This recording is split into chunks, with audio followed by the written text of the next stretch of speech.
Video ini dibuat sebagai bentuk edukasi untuk semua umur.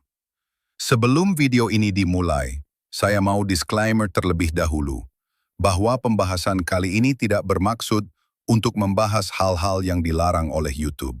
Ini merupakan sebuah informasi dan semoga ini bisa menjadi edukasi untuk kita semua. Amin ya Rabbal Alamin. Saya sangat yakin sekali kita semua yang ada di sini pernah sangat mendengarkan lagu Haddad Alwi. Tahu ya Bapak Ibu ya? Ya Taibah, Ya Taibah. Pernah dengar Bapak Ibu? Ya Dawalayana. Dalam lagu ini, itu ada 3 sahabat Nabi yang tidak dimasukkan dalam teks yang asli. Insya Allah di pertemuan yang akan datang akan kita coba angkat kaji itu dalam teks tersebut. Apa yang mereka hilangkan? Itu yang pertama. Yang kedua, dalam lagu yang sama, Anna Madinatul Ilmi huwa aliyu babuha. Pernah dengar ya Bapak Ibu ya? Syiah. Jadi itu menunjukkan kehebatan Ali dalam satu bahasa. Jadi Bapak Ibu sekalian yang berbahagia, insya Allah kita akan coba tengok besok dalam bahasan-bahasan syair-syair yang pernah dibacakan dan kemudian menjadi populer di telinga kita di kalangan orang-orang Ummiyallah nan syukuru wa nasyidan dauman anshuduhu. Sampai hafal saya Bapak Ibu. Bapak Ibu tahu lagu itu di dalam Syiah, ibu itu adalah pegangan utama. Dulu Bapak Ibu, ketika pemilihan wali kota Solo kalau saya tak salah, ada satu berita yang unik ketika itu Bapak Ibu. Alamin. Baik Bapak Ibu sekalian yang berbahagia, di malam hari ini atau di maghrib ini kita akan mencoba mengkaji bersama. Sebenarnya bahasa reinkarnasi Syiah ini bahasa buat-buatan aja, tapi lebih tepatnya Syiah gaya baru namanya. Jadi Syiah gaya baru ini itu sebenarnya tidak bisa ditinjau dari nama, karena memang tidak ada yang menamakan Syiah reinkarnasi. Tapi Syiah gaya baru pun tak ada. Artinya adalah Syiah itu berkembang. Syiah itu berkembang.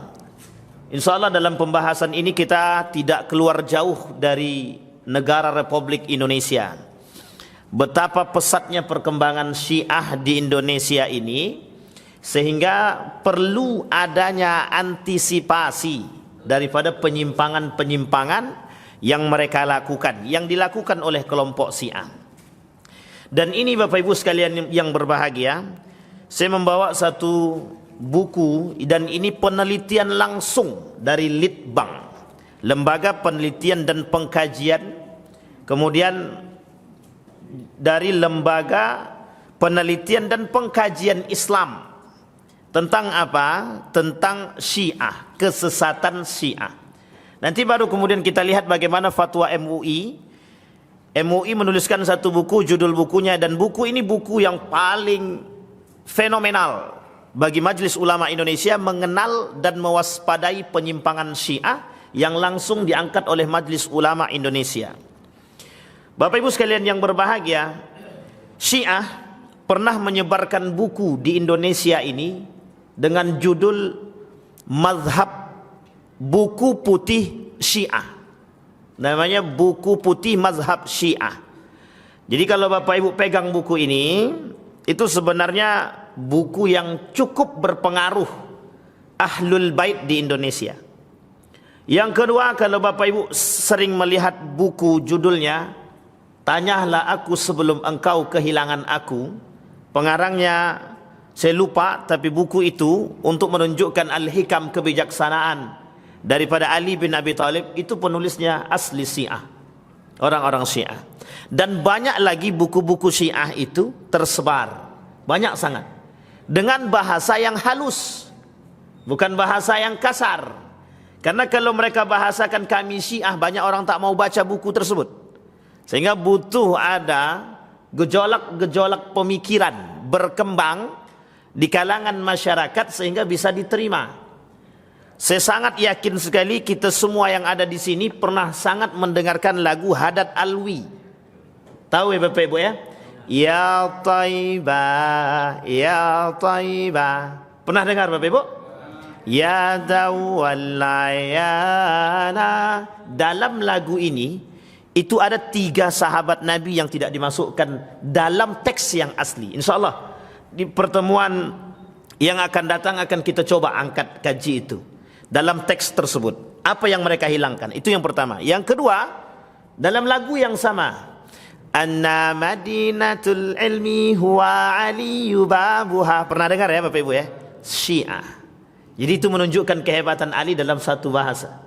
Jadi Bapak Ibu sekalian yang berbahagia, insya Allah kita akan coba tengok besok dalam bahasan-bahasan syair-syair yang pernah dibacakan dan kemudian menjadi populer di telinga kita di kalangan orang-orang ummiyallahnan syukuru wa nasyidan dauman anshuduhu. Sampai hafal saya Bapak Ibu. Bapak Ibu tahu lagu itu di dalam Syiah, ibu itu adalah pegangan utama. Dulu Bapak Ibu, ketika pemilihan wali kota Solo kalau saya tak salah, ada satu berita yang unik ketika itu Bapak Ibu. Ada gambar di berita itu, seorang calon pemimpin, ini calon baru, itu mencium air kaki seorang wanita dari seorang pemuka, termasuklah pemuka partai ketika itu air kakinya diminum. Karena dianggap, nah di dalam Syiah, ibu itu adalah wanita yang suci. Sebenarnya dalam semua, tetapi ada hal yang dimaksud. Dalam satu tradisi yang saya maksud adalah, kita ingin angkat tradisinya. Ada tradisi di mana air kaki itu kemudian diminum. Dan itu pernah terjadi dalam beberapa tradisi, dan ternyata itu bagian daripada tradisi Syiah. Bagaimana cara mereka mensucikan seorang ibu. Tak ada salahkah ketika kita ingin mensucikan seorang wanita ibu? Itu memang dalam ajaran kita penting. Dalam ajaran Islam, orang tua itu nomor 2 setelah Allah dan Rasulnya. Tak ada kalimat yang lain ketika Allah menggandeng kalimat itu dengan Allah dan Rasulnya, kemudian langsung kepada orang tua. Jadi tingkat derajat orang tua tinggi, tetapi ada tradisi-tradisi yang kemudian mohon maaf dianggap menyimpang. Insya Allah mudah-mudahan di pertemuan yang akan datang akan kita coba sampaikan penyimpangan-penyimpangan dalam aspek tradisi, biar nanti tak ada salah paham. Tapi sebenarnya memang kalau itu disampaikan takutnya banyak tersinggung. Karena memang ada beberapa tradisi itu memang ada yang dimasuki oleh tradisi-tradisi Syiah. Bapak Ibu sekalian yang berbahagia, saya ingin pantau 2 hal. Saya ingin memberikan 2 hal. Yang pertama, kita ambil kota Sumatera Barat. Bapak Ibu tahu Sumatera Barat ya? Sumatera Barat itu cenderung kepada Minang. Memang sukunya Minang. Sumatera Barat dulu dipegang oleh Imam Bonjol. Pernah dengar ya? Sebelum kedatangan Imam Bonjol, sebelum Imam Bonjol ada, atau sebelum Imam Bonjol datang, itu Sumatera Barat konteks keagamaannya atau pegangan mazhabnya itu masih merujuk kepada mazhab Imam Syafi'i. Tapi kemudian setelah Imam Bonjol datang, itu berpengaruh terhadap pola pikir masyarakat yang kelak sebagian besar daripada orang-orang Minang itu berorganisasikan Muhammadiyah. Tapi karena kecondongan Muhammadiyah dengan Imam Bonjol. Imam Bonjol itu pernah menuntut ilmu di tanah Mekah, tanah Arab. Oleh sebagian kalangan dikatakan sempat menimba ilmu dari guru-guru yang memang bermadhabkan Imam Ahmad bin Hambal. Sampai di sini paham ya? Tapi Imam Bonjol tidak Wahabi. Jangan salah paham. Tetapi Bapak Ibu sekalian yang berbahagia, itu 2. Yang pertama, yang kedua ada namanya Aceh. Jadi di sini Bapak Ibu yang harus kita pantau dalam sejarah itu, di Aceh itu mazhab Imam Syafi'i. Mazhab Imam Syafi'i. Sebelum kedatangan para pemuka agama, pernah terjadi kedatangan, mohon maaf, ada kelompok-kelompok para ulama yang datang dari Persia, dari Mesir. Sehingga mohon maaf, sebagian kecil itu ada yang mengatakan bahwa sempat masuknya pemahaman Syiah Fatimiyah Nah, ini yang kemudian menjadi persoalan kita. Jadi Bapak Ibu, di Indonesia itu perkembangan Syiah pesat. Hanya saja mereka tidak memakai jubah Syiah. Mereka tak pakai jubah Syiah. Kalau Bapak Ibu datang ke Jakarta, itu orang Syiah tinggi sekali, banyak sekali. Cuma kita tidak bisa lihat. Kenapa? Karena memang mereka hampir sama dengan kita. Ini yang susah. Makanya kemudian perlu dibahas tentang kesesatan Syiah. Baik. Sebelum itu kita akan coba dulu angkat.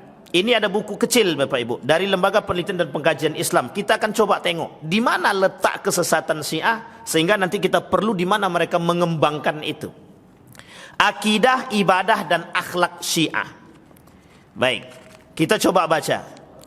Pemahaman Syiah terhadap siapa? Inilah sumber hukum bagi orang-orang Syiah. Yang kedua, hadis Rasulullah sallallahu alaihi wasallam itu sumber.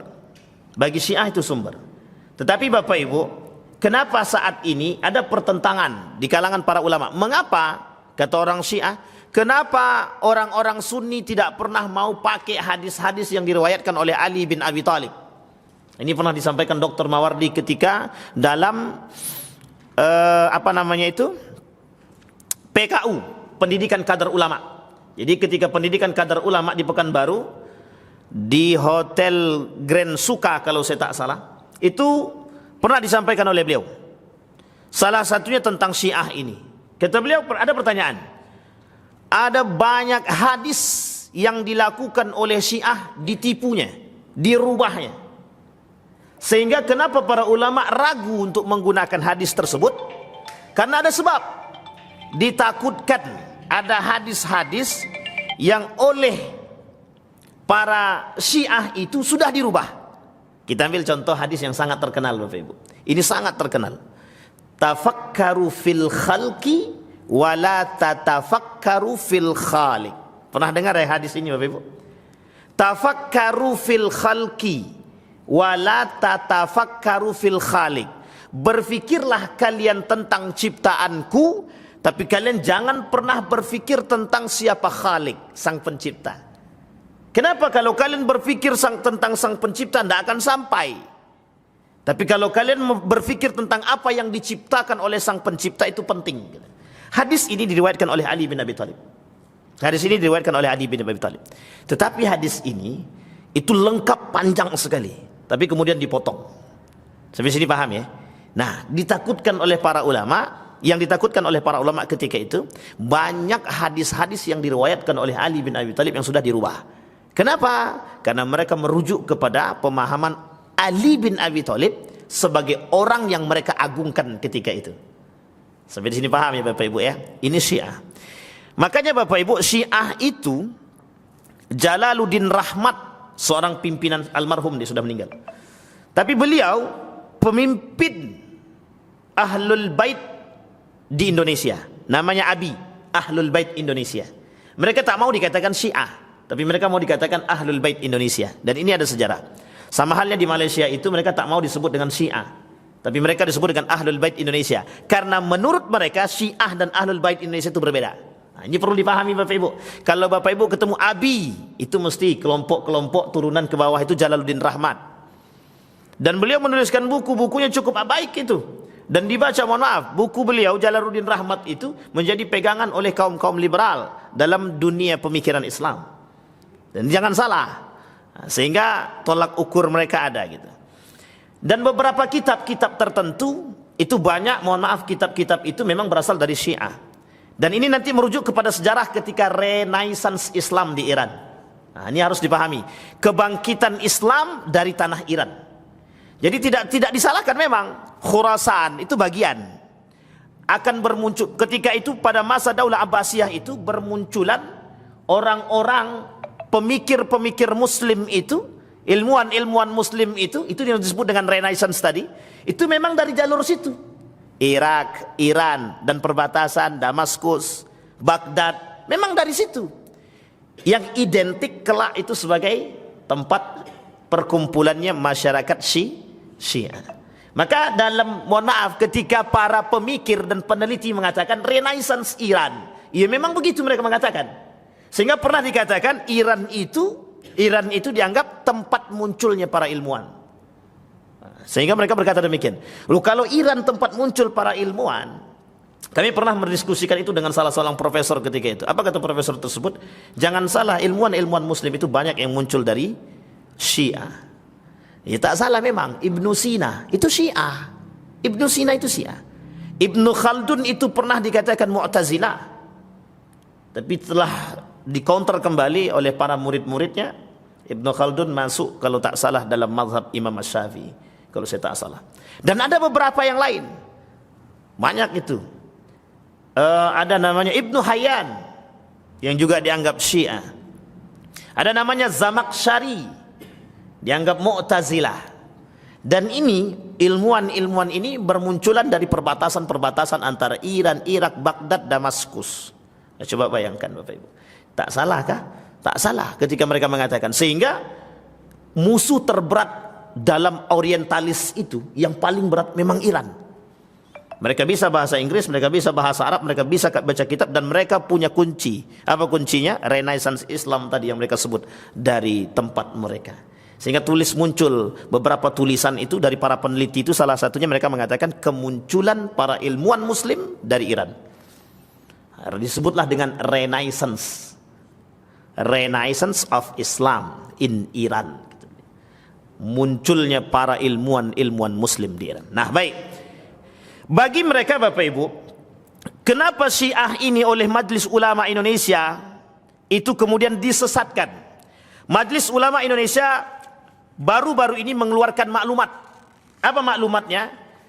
Terkhusus yang di Pekanbaru, mereka ingin gerilya keliling masjid tentang aliran-aliran sesat. Bahkan mereka mengatakan ada 10 kriteria tentang aliran sesat. Dan Bapak Ibu di Indonesia ini aliran sesat banyak. Salah satu daripada Majelis Ulama Indonesia kata, orang sesat itu, aliran sesat itu yang ada di Indonesia adalah Syiah. Baik, kita baca dulu 10 kriteria tersebut. Kita tak kaji, kita tidak menjadi Majelis Ulama Indonesia, tapi kita cuma sampaikan kriteria. Yang pertama, mengingkari salah satu dari rukun iman yang 6 dan rukun Islam yang 5. Syiah dulu sudah kita sampaikan di sini. Banyak sekali baginya. Dalam pandangan Syekh Hasim Al-Asy'ari 20 Syiah itu. Yang paling tinggi itu Rafidah. Yang paling tinggi itu Rafidah. Dia ada Syiah Rafidah, Zaidiyah, kemudian Fatimiyah, dan terus Ja'fariyah, dan sampai ke bawah itu. Dan Syiah ini banyak. Sehingga ketika ditanya, seorang profesor ditanya oleh muridnya, Prof, dia kebetulan Majelis Ulama Indonesia, bagaimana pandangan Prof tentang Syiah? Beliau mengatakan Syiah itu terbagi 4, kata beliau. Yang pertama, Syiah yang tidak mau mengakui dirinya Islam, tapi mereka kata Syiah. Ini kelak muncul yang disebut dengan kafir sesat. Dihakimi kafir sesat. Dan ini kelak yang akan memunculkan yang disebut dengan Syiah ortodoks. Nah, ini nanti yang mau kita kaji. Namanya Syiah gaya baru tadi di situ. Kelompok-kelompok Syiah yang bermunculan tapi disebut dengan ortodoks. Namanya Syiah ortodoks. Jadi bukan hanya Kristen ortodoks Syria saja, tapi ada namanya Syiah ortodoks. Dari kelompok ini. Yang kedua, ada Syiah, kata beliau ini, kata profesor tersebut, ada Syiah tapi mereka mereka Syiah tapi mereka percaya kepada Imam 12. Jadi Imam 12 ini maksum bagi mereka, maksum bagi mereka. Pada yang nomor 2 ini, kata profesor tadi, mereka tidak kafir tapi mereka sesat. Nomor 2, mereka tidak kafir tapi mereka sesat. Jadi kalau tak kafir tapi sesat itu kan susah mentafsirkannya. Bisa Bapak Ibu tafsirkan kafir tapi tak sesat? Kenapa kafir tapi tak sesat? Saya tanya, Prof, apa maksudnya kafir tapi tak sesat? Ini Profesor Dr. Haji Yunahar Ilyas, Majelis Ulama Indonesia Pusat, Wakil Ketua Umum. Apa kata beliau? Kafir tapi tak sesat itu, dia percaya sama Allah. Dia percaya sama Allah yang satu. Tak mungkin kita kafirkan. Dia percaya kepada Nabi Muhammad. Cuma dia nambah lagi. Ada yang lebih maksum daripada Nabi Muhammad, kata dia. Apa itu? Imam 12. Jadi perkataan Imam 12 itu perkataan paling tertinggi saat ini bagi mereka. Jadi kalau misal seorang pemimpin ingin memutuskan sesuatu, itu harus dikembalikan kepada Imam 12 dulu. Kalau kata Imam 12 oke, kalau enggak. Nah, begitu Pak. Dan itu sulit. Kalau salah kata Imam 12 salah, kalau betul kata Imam 12 betul. Itu yang pertama. Yang kedua. Kemudian ada yang ketiga. Yang ketiga itu mereka sudah percaya kepada Imam 12, tapi kemudian mereka juga menjelek-jelekkan para sahabat. Dia caci maki sahabat-sahabat Nabi, terkhusus yang ketika itu ikut berperang bersama Ali dengan Muawiyah dan Aisyah. Jadi pada perang Siffin dan perang Jamal itu adalah perang yang paling mereka benci. Jadi Karbala tidak mereka benci. Yang mereka benci cuma dua. Perang Siffin, perang Jamal.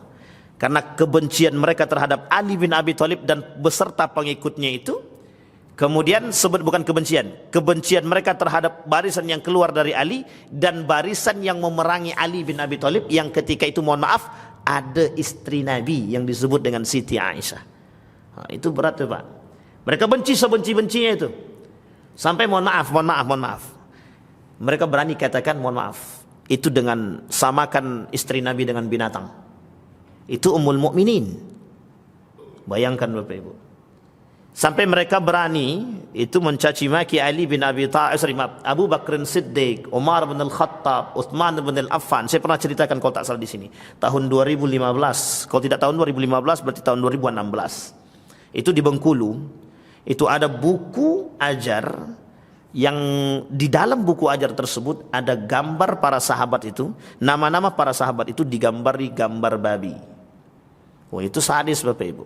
Sadis. Itu ajaran dalam buku ajar. Itu mungkin kecolongan, kalau bahasa kita itu nama mungkin kecolongan, mungkin. Tapi saya tak kata mungkin. Kenapa saya bilang saya tak kata mungkin? Karena buku itu tidak bisa sembarangan terbit begitu saja, mesti ada yang mengecek buku tersebut. Tapi kok bisa kecolongan? Ini yang kemudian menjadi persoalan kita hari ini Bapak Ibu. Sehingga kita butuh orang-orang yang betul-betul mengerti tentang sejarah. Dan Syiah termasuk orang-orang yang ikut mendistorsi sejarah, termasuk pada masalah sejarah kebudayaan Islam. Ini harus hati-hati Bapak Ibu. Maka kalau dapat buku dari Kemenak itu, coba dulu ditengok, ditelaah, cari guru ngajinya. Cari para asatidz yang mengerti dalam bidang sejarah. Coba sandingkan, betul enggak? Karena banyak sejarah-sejarah itu mohon maaf yang dikaburkan. Termasuk salah satunya pembunuh Siti Fatimah. Siapa yang mereka sebut? Pembunuh Siti Fatimah tersebut mereka sebut siapa? Abu Bakrin Siddiq, Umar bin Al-Khattab. Dan itu tertulis dalam kitab itu Thaqifah Bani Sa'idah. Itu tertulis dan disampaikan, mohon maaf, ketika itu disampaikan di salah satu tempat besar. Bayangkan, oleh seorang yang saat ini sudah meninggal, saya tak perlu sebut namanya. Sudah meninggal. Dan beliau sampaikan, seorang profesor, sampaikan itu di markas yang besar. Tetapi menjadi masalah adalah, apa yang beliau sampaikan adalah, itu terindikasi kepada pemahaman Syiah. Kenapa saya katakan terindikasi? Karena dia kata bahwa Abu Bakar dan Umar bin Al-Khattab ikut membunuh Siti Fatimah. Jadi ketika mereka datang ke rumah Siti Fatimah, setelah pemilihan Nabi meninggal, mereka lakukan musyawarah pemilihan, terpilihlah Abu Bakr Siddiq, dan Umar bin Khattab mengajak Abu Bakar untuk datang ke rumah Ali bin Abi Thalib, ke rumah Fatimah yang berada di sebelah kanan dari Masjid Nabawi. Apa kata mereka? Mereka minta Ali dan Fatimah untuk berbaiat kepada Abu Bakar. Tapi Ali tak mau. Bukan tak mau, orang sedang berduka, tidak mungkin dipaksakan untuk berbaiat. Tapi dalam bahasan buku mereka, dalam kitab Thaqifah tersebut, apa mereka kata? Ditendanglah oleh Umar pintu tersebut sampai copot, sampai mengena kepala daripada Fatimah. Kemudian terjatuh Fatimah, kemudian pintu tersebut menimpa Fatimah, diinjaklah oleh Umar bin Khattab. Dan mohon maaf, meninggallah Fatimah ketika itu. Artinya Bapak Ibu, itu fitnah terbesar yang dilakukan oleh Syiah. Bapak Ibu kalau kata ini, Bapak Ibu tanya cerita ini sama Syiah, mereka akan jawab, tak mungkin. Tak mungkin kami membuat demikian. Itu tak mungkin, itu takiyahnya mereka. Itu pasti begitu. Tetapi dalam kitab Thaqifah begitu. Dan itu terang. Setelah profesor tersebut berkata, saya cari referensi itu. Kebetulan saya punya buku tersebut. Memang ada beberapa buku yang saya punya. Kemudian kita lihat, dia ada kitab Nahjul Balaghah juga namanya. Nah, di dalam kitab Nahjul Balaghah itu tentang hikam-hikamnya Ali. Dan itu terdapat Bapak Ibu dalam kitab Thaqifah. Itu betul. Pernyataannya memang begitu. Umar bin Al-Khattab atau Abu Bakar tadi dikatakan pembunuh Fatimah. Yang menyebabkan, bukan pembunuh, yang menyebabkan kematian Fatimah. Di sini kemudian bahasa fitnah yang muncul. Memang ketika itu Umar bin Al-Khattab dan Abu Bakar datang untuk meminta pembaiatan, tapi mereka tidak memaksa. Kenapa? Karena mereka tahu ketika itu Fatimah dan Ali dalam keadaan berduka. Sebenarnya bukan Fatimah dan Ali yang berduka, semua umat muslim ketika itu. Maka tak lama kemudian 6 bulan meninggallah Fatimah. Setelah meninggalnya baginda Nabi Muhammad SAW, dalam beberapa riwayat itu, sejarah itu, meninggallah Siti Fatimah. Mulai dari situ kebencian, Pak. Ketika mereka kalah, Ali kemudian disakiti, di situ mereka benci terhadap para sahabat Nabi, termasuk Abu Bakar, termasuk Utsman, termasuk Umar, termasuk Muawiyah, anaknya Muawiyah, termasuk Ibnu Umar, termasuk Zubair bin Awam, termasuk Abdullah bin Zubair. Banyak para sahabat yang kemudian dibenci oleh mereka. Bapak Ibu sekalian yang berbahagia, itu bahasan Syiah, kebencian mereka terhadap sahabat yang nomor 3. Maka ulama mengatakan, majelis ulama mengatakan yang nomor 2 itu sesat tapi tak kafir. Mereka masih percaya kepada Rasulullah, mereka masih beriman kepada Allah, mereka tak kafir tapi sesat. Tapi kata profesor tadi ada yang keempat. Yang keempat ini ada orang Syiah, tapi mereka disebut, itulah yang sebut tadi, mereka tak pengen disebut Syiah, tapi mereka adalah Ahlul Bait Indonesia. Ahlul Bait saja. Mereka ingin disebut dengan Ahlul Bait. Apa maksudnya? Ibadah mereka sama dengan kita. Cara sholatnya sama dengan kita. Sama, Pak. Tetapi oleh guru saya Fathur Rahman Kamal LCMA, kata beliau, sebagai Majlis Tabligh Pimpinan Pusat Muhammadiyah, apa kata beliau? Yang namanya Syiah sesat, kata beliau. Harus berani, kata dia. Sehingga beliau ketika itu dalam orasinya di tempat umum, di publik itu, beliau sampaikan Syiah sesat. Sehingga muncul Bapak Ibu buku tentang ini, Bapak Ibu, bahwa keras, muncul berbagai macam tulisan bahwa Syiah sesat. Kenapa begitu? Meskipun mereka sama kayak kita, itu hanya bagian kecil, Bapak Ibu. Ternyata Syiah yang seperti itu hanya sedikit daripada yang lain. Bahkan di Indonesia ini, Ahlul Bait Indonesia itu, mereka lebih condong kepada Syiah. Memang secara lisan mereka tak mengatakan kebencian mereka terhadap para sahabat Nabi, tetapi secara perbuatan mereka enggan mengakui kehebatan para sahabat. Tak mau mereka, Pak. Tak mau. Nah, jadi Bapak Ibu sekalian yang berbahagia, sehingga muncul pemahaman yang dikeluarkan oleh Majelis Ulama Indonesia. Nah, itu yang pertama, aliran sesat dalam Majelis Ulama Indonesia, kriteria yang pertama. Mereka tidak percaya kepada rukun iman yang 6 dan rukun Islam yang 5. Betul, karena mereka masukkan satu di antaranya. Apa itu? Imam 12 tadi. Imam 12 itu yang paling tertinggi menurut mereka. Kemudian dalam azan mereka itu mesti ada Ali bin Abi Thalib. Karamallahu wajhah, kata dia. Baik, yang kedua kata Majelis Ulama Indonesia, meyakini atau mengikuti akidah yang tidak sesuai dengan dalil syar'i, Al-Quran dan Sunnah. Jelas Bapak Ibu. Bahasanya begini Bapak Ibu. Apa yang keluar dari lidahnya Imam 12 itu, berarti itulah yang mereka yakini. Sehingga keyakinan mereka terhadap Imam 12 itu lebih daripada, mohon maaf, lebih daripada Tuhan. Ya, sehingga ini mesti dah sesat kalau Syiah. Karena kita mengkaji Syiah. Meyakini turutnya Al-Quran, wahyu setelah Al-Quran. Jadi mereka, jadi gini Bapak Ibu. Syiah itu ada beberapa versi yang paling kuat itu mengatakan begini. Jadi mereka itu sebenarnya percaya itu sebenarnya yang berhak jadi nabi bukan Muhammad. Ada sebagian Syiah itu yang percaya bahwa yang berhak jadi nabi bukan Muhammad, tapi Ali bin Abi Thalib. Ini parah itu. Itu dah parah. Padahal waktu itu tak masuk akal. Tapi ada yang meyakini, tapi tak masuk akal. Kenapa? Karena waktu itu Ali masih kecil. Dan ini oleh para ulama dibantah. Cara para ulama membantah itu keluar dari konteks akal, katanya. Kenapa? Ali waktu kecil. Tak mungkin Ali dikatakan lebih daripada Muhammad. Ketika itu Nabi Muhammad berumur berapa baru dibaiat jadi Nabi? Nabi berapa? Umur berapa? Nabi dibaiat jadi Nabi? 40. Ketika Nabi berumur 40, wahyu belum turun. Disitulah kemudian mereka beranggapan bahwa Allah salah turunkan wahyu. Allah salah turun. Dan itu mohon maaf Bapak Ibu, dari sebagian kaum liberal yang ekstremis itu meyakini karena ada faktor pengaruh orientalis, mereka anggap betul wahyu itu salah turun. Allah salah turunkan wahyu, seharusnya Allah turunkan wahyu itu kepada Aristoteles, Plato gitu deh. Nah, itu parah itu Bapak Ibu. Saya dulu termasuk orang yang ikut berkecimpung dalam dunia liberal meskipun tidak lama gitu. Ya 2 tahun lah, cukup juga lah. Saya juga pernah mengikuti, sempat saya ikut beberapa diskusi itu dengan teman-teman Syiah. Jadi di Yogyakarta itu ada tempat khusus namanya Rausan Fikr namanya. Rausan Fikr itu tempat kumpulan teman-teman yang ingin mempelajari filsafat Syiah. Yang tak kuat iman tak usah ikut. Kalau kuat iman masuklah. Jadi kalau beberapa bulan selesai itu kita bisa dibaiat. Nanti kalau mau ikut jadi Syiah berarti dibaiatlah, dibukalah tirai pembaiatan Syiah gitu. Wah itu bahaya Bapak Ibu. Kalau Bapak Ibu mau ikut, monggo lah, pergilah ke Yogyakarta. Jalan Kaliurang kilometer 5,5. Itu tempatnya. Tapi di mananya carilah di sana. Insya Allah sudah terkenal itu Bapak Ibu. Pernah dulu gurunya datang ke sini namanya Ustaz Sofwan. Kalau saya tak salah Ustaz Sofyan atau Sofwan, kemudian diusir. Karena dia tahu tanah Melayu ini kencang dengan keislamannya, diusir. Tapi kencang yang itu diusir, yang lain masuk. Tapi bukan memang masuk dari sana. Yang masuk mohon maaf dari beberapa daerah.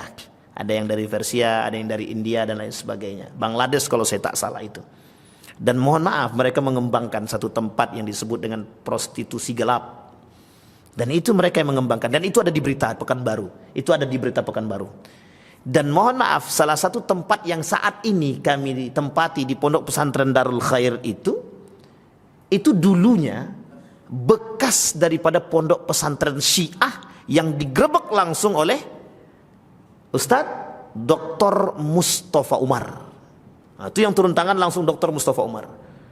Beliau pernah sampaikan permasalahan aliran sesat ini sudah lama sekali. Saya pernah balik ke sini. Ketika saya balik ke Pekanbaru, waktu itu saya masih di pondok, kalau saya tak salah. Sudah di Yogyakarta. Balik dari Yogyakarta, nampaklah flyer besar ketika itu, spanduk besar. Yang ngisi ketika itu Dr. Mustafa Umar dan satu lagi guru saya Khalid Muslih, Dr. Khalid Muslih ketika itu. Yang membahas tentang apa? Aliran sesat Syiah. Sudah berapa tahun yang lalu? Sudah 15 tahun yang lalu.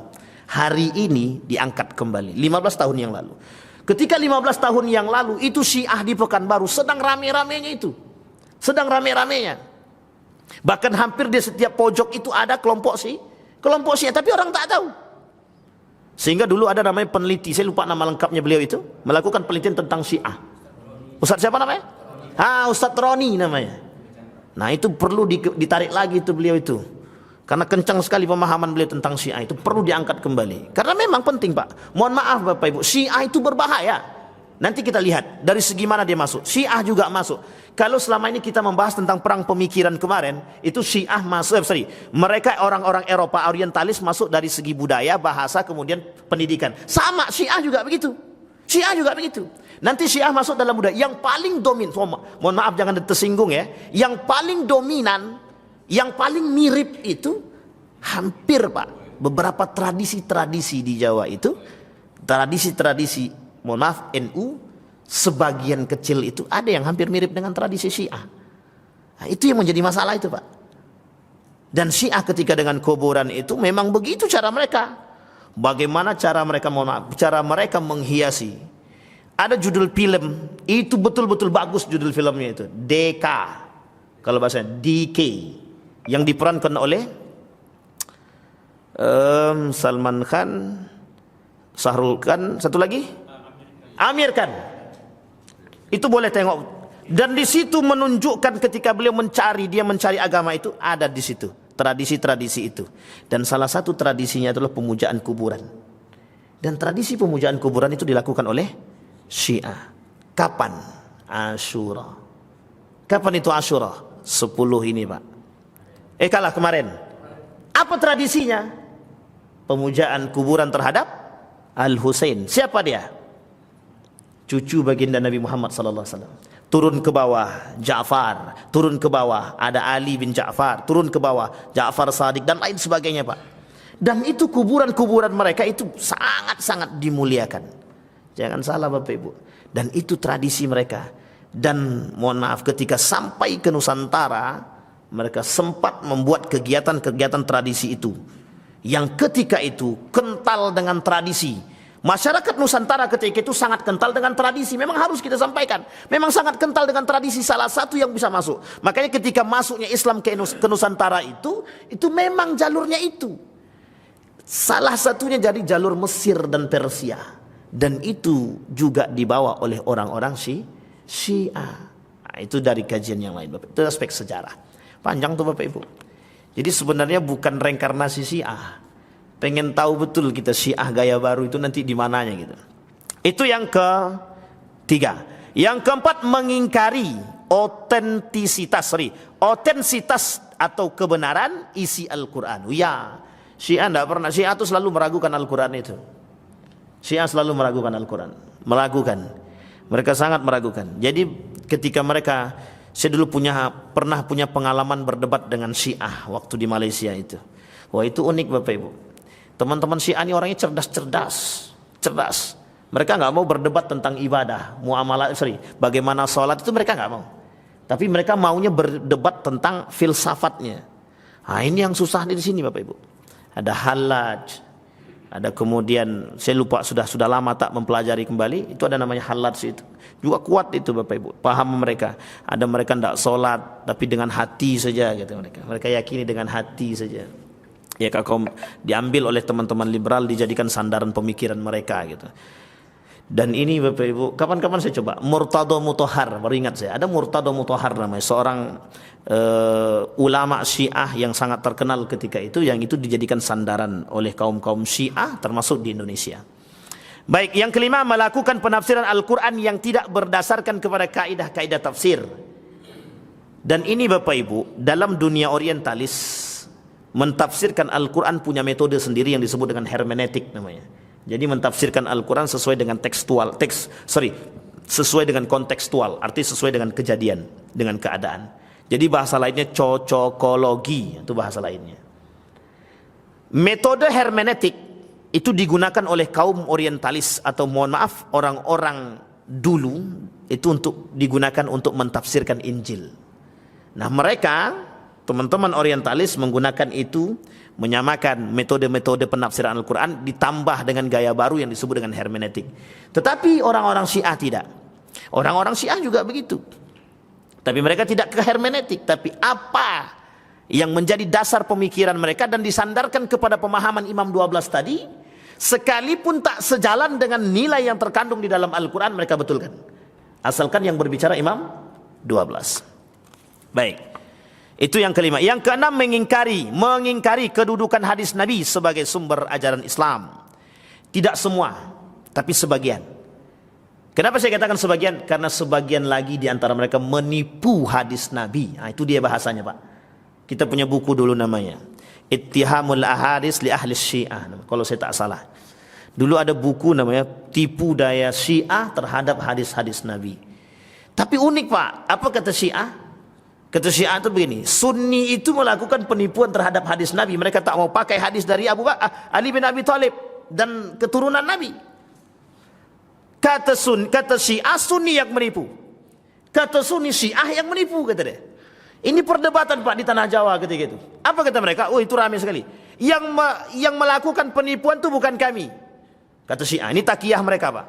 Tapi yang melakukan penipuan perubahan terhadap hadis-hadis Nabi, kata mereka, adalah orang-orang Sunni, karena mereka tak suka dengan kami, kata mereka. Tapi kemudian Sunni katakan, yang melakukan perubahan itu kalian, kata dia. Jadi tak tahu titik temunya, nggak dapat, nggak akan ketemu Pak, karena saling menyalahkan. Sehingga muncul tulisan oleh Dr. Quraisy Shihab itu, kalau tak salah, mungkinkah Sunni dan Syiah bersatu? Nah, itu tulisan buku itu Pak. Nah, kapan-kapan boleh lah baca sekali-sekali. Tapi harus kuat iman. Yang ketujuh, menghina, melecehkan atau merendahkan para nabi dan rasulnya. Bahasa lain daripada menghina, melecehkan, artinya ketika mereka tak menjalankan, mereka tidak mau berpegang teguh kepada hadis Nabi secara utuh. Mengingkari Nabi Muhammad sebagai nabi dan rasul terakhir. Nah, ini cuma sebagian percaya, sebagian tidak. Tapi memang sebagian besar itu adalah Rafidah yang memang tak percaya kepada Nabi. Bagi mereka nanti ada Nabi terakhir. Dan Nabi terakhir bagi mereka adalah dari kalangan mereka, bukan Nabi Muhammad. Dan ini Bapak Ibu, itu sejalan dengan Bani Israel, atau bahasa lainnya Yahudi, yang tak mau mengakui Muhammad itu Nabi. Kenapa? Karena Nabi Muhammad bukan berasal dari diri mereka. Jadi kalau berasal dari golongan mereka, Bani Israel mengakui Nabi Muhammad. Tapi karena Nabi Muhammad bukan dari golongan mereka, dianggap dari golongan yang lain. Karena jalur Nabi Muhammad ke Nabi Ismail itu jauh kali. Sampai ke atas itu jauh Pak. Masanya itu panjang. Sementara jalur mereka Isa itu tersambung sampai ke Nabi Ishak, Yakub, Ibrahim. Nabi Yakub, Nabi Ishak, Nabi Ibrahim. Itu sampai. Makanya mereka nggak mau mengakui. Sama. Kata Syiah, dalam pemahaman kami, dalam pemahaman guru kami, dalam pemahaman imam kami, akan muncul Nabi terakhir, gitu mereka. Nah ini, insyaallah karena ini bukan masalah aliran sesat, kelak kita coba akan kaji. Kita cuma mengkaji ke Syiahnya nanti. 9. Mengubah, menambah atau mengurangi pokok-pokok ibadah yang telah ditetapkan syariah, seperti haji tidak ke Baitullah, salat fardu tidak 5 waktu. Nah ini saya kasih tahu sedikit sejarah Bapak Ibu. Tahun 2006, masih ingat ya Bapak Ibu ya? Apa kejadiannya Bapak Ibu? Terawang Mina, tahu? Terawang Mina yang meninggalkan sekian banyak orang, ratusan ribu manusia yang meninggal. Itu pelakunya Syiah. Semenjak itu ditutup Bapak Ibu. Tapi memang ada unsur politik yang lain Bapak Ibu. Syiah itu tidak hanya masuk dalam keagamaan, nanti Syiah ada di dalam jalur politik, pendidikan, pemerintahan, kemudian dalam dunia keagamaan dan lain sebagainya. Syiah ini berat Bapak Ibu. Karena di Syiah ini munafiknya minta ampun. Makanya dikatakan musuh paling berat itu 2. Kalau tak Khawarij ya Syiah. Kalau tak Khawarij ya Syiah. Nah Khawarij ini Bapak Ibu dulu, kalau sekarang neo Khawarij namanya. Maka Syiah, kenapa Syiah itu dianggap berat? Karena mereka itu bersilat lidah, sangat pandai bersilat lidah, sangat pandai bersilat lidah. Maka disebut dengan takiyah. Takiyah itu pembenaran yang mereka lakukan ketika orang menganggap apa yang mereka sampaikan salah. Bagi orang salah, bagi dia tidak. Artinya ketika mereka melakukan kesalahan, nanti mereka akan melakukan pembenaran terhadap kesalahan tersebut. Terakhir, yang nomor 10, mengkafirkan sesama muslim tanpa dalil syariah, seperti mengkafirkan muslim hanya karena bukan kelompoknya. Ya, dulu juga Syiah begitu. Dulu yang dilakukan oleh kelompok-kelompok Syiah itu muncul ketika masa kepemimpinan, bukan masa kepemimpinan, ketika terbunuhnya Al-Husain. Setelah terbunuhnya Al-Husain pada masa Daulah Umayyah atau dinasti Umayyah, disitulah muncul kelompok yang menyatakan diri mereka sebagai, secara resmi mereka mengakui diri mereka sebagai Syiah. Padahal anak-anak Nabi tak pernah mengaku diri mereka Syiah. Tak pernah. Tetapi mereka hanya pada aspek pengikut asabiyah kepada Ali bin Abi Thalib. Cintanya begitu. Tapi ketika terbunuhnya Al-Husain, disitulah munculnya politik mereka. Mereka masuk dalam jalur politik karena kebencian mereka. Sehingga bagi mereka itu adalah bagaimana kemudian menaklukkan dunia ini dengan pemahaman yang betul menurut mereka, yang dikembalikan kepada Ali bin Abi Thalib. Karena begini dasarnya Bapak Ibu, ketika Nabi berkata kepada Ali, yang mencintai Ali maka mereka sudah mencintaiku. Maula ya Ali, kalimatnya Maula ya Ali, kata Nabi, barang siapa yang mencintai Ali maka dia sudah mencintaiku. Dianggaplah oleh mereka kaum Syiah tadi, orang yang berhak menjadi pemimpin setelah baginda Nabi Muhammad SAW bukan Abu Bakar, tetapi adalah Ali bin Abi Thalib. Sekarang itu difilmkan, judul filmnya Ali bin Abi Thalib. Boleh dicek. Film itu judulnya Ali bin Abi Thalib, pembuatnya Syiah. Cari yang filmnya berbahasa Arab. Kalau bahasa Indonesia saya tak yakin, tapi kalau dalam bahasa Arab itu asli dan original, yang buat film itu adalah Syiah. Ada namanya Mukhtar Nameh, panglima handal ketika itu yang buat filmnya juga Syiah, karena mereka berkaitan tentang film Syiah ketika itu. Sampai di sini paham ya Bapak Ibu? Ini aspek sejarah Bapak Ibu, aspek sejarah. Sehingga para ulama mengatakan, Majelis Ulama Indonesia menuliskan satu buku, mengenal dan mewaspadai penyimpangan Syiah di Indonesia. Dilengkapi pernyataan ulama-ulama besar Indonesia. Hadratus Syekh Hasyim Al-Asy'ari yang kitabnya pernah kita bahas di sini, itu kitabnya Risalah Ahlus Sunnah wal Jamaah tentang 73 golongan. yang terpecah. Muslim terbagi kepada 73 golongan. Satu yang selamat, 72-nya tidak selamat atau finnar. Salah satu di antaranya adalah Syiah, yang Syiah terbagi menjadi 20 bagian, kata Syekh Hasyim Al-As'adi. 20 bagian. Satu di antaranya Syiah Rafidah. Kalau dulu yang di Jawa itu mereka mengakui bukan Syiah Rafidah, tapi mereka mengakui Syiah Fatimiyah. Sama halnya ketika Anda bertanya, Bapak Ibu bertanya kepada, mohon maaf, Haddad Alwi. Haddad Alwi yang oleh sebagian kalangan disebut dia berasal dari Syiah Fatimiyah, bukan Syiah Rafidah. Kenapa kok mereka berbeda dengan Syiah Fatimiyah, berbeda dengan Syiah Rafidah? Karena Syiah Rafidah ini Syiah yang paling ekstrim. Bahkan saking ekstrimnya mereka, sebagian di antara mereka ada yang menganggap diri mereka tidak Islam. Saking cintanya mereka terhadap Syiah itu, sehingga mereka kata kami Syi'i, nahnu Syi'i, walasna Muslim. Kami bukan Muslim tapi kami Syiah. Nah, itu bahayanya di situ, Pak. Tapi apa yang membuat berbahayanya saat ini? Kalau dulu orang kenal Syiah, kalau sekarang Syiah itu tak nampak. Sehingga Syiah itu masuk dalam berbagai macam aspek. Antara lain adalah pendidikan, kemudian masuk dalam jalur politik. InsyaAllah nanti ketemu lagi akan kita bahas Syiah dalam kontestasi politik di Indonesia. Itu bahas, Pak. Mereka masuk sangat. Bahkan mohon maaf, Syiah itu ikut gabung kepada kelompok-kelompok pemegang terkuat. Kenapa? Karena mereka ingin ambil posisi.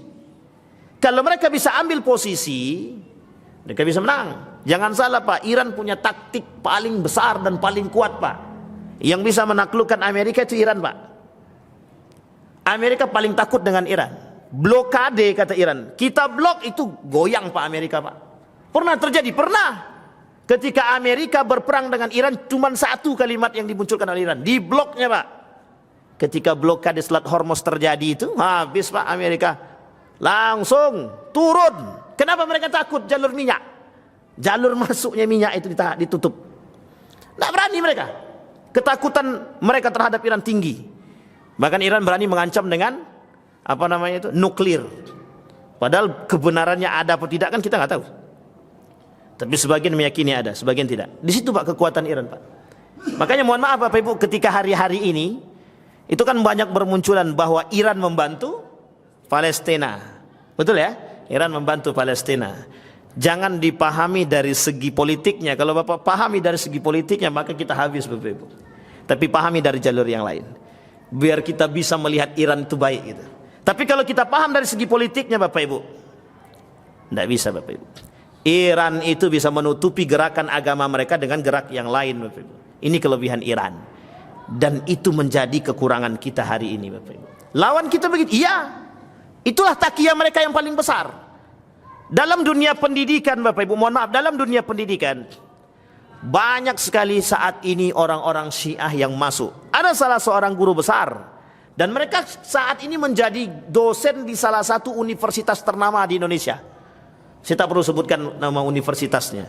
Mereka gabung di situ jadi dosen, penulis buku handal.